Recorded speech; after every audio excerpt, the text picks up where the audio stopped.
Mä saan tosi paljon kysymyksiä mun ripsistä, niin mä nyt ajattelin tulla näyttää teille vähän, että miten mä oon päätynyt tähän lopputulokseen.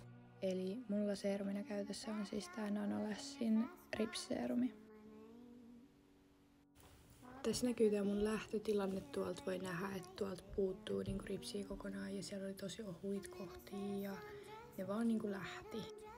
Tässä näkyy vielä toinen kuva, mistä näkee tosi hyvin tuon.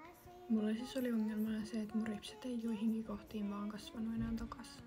Tässä nyt näkyy suunnilleen 1,5 kuukauden tulokset ja tuolta näkee, että ne on niinku kasvanut takaisin noin. Tästä samasta kuvasta näkee hyvin kanssa alaripsien kasvun. Tässä on mun ripset 3 kuukauden käytön jälkeen. Tässä on mun ripset ylläpidon aikana silleen, että mä laitoin vain kerran viikossa Nanolassia. Ja tässä näkyy ripset ripsivärillä. Ja nyt Nanolassi on ollut mun 2 vuotta käytössä. Mutta tässä oli nyt mun matka Nanolassin kanssa. Heippa!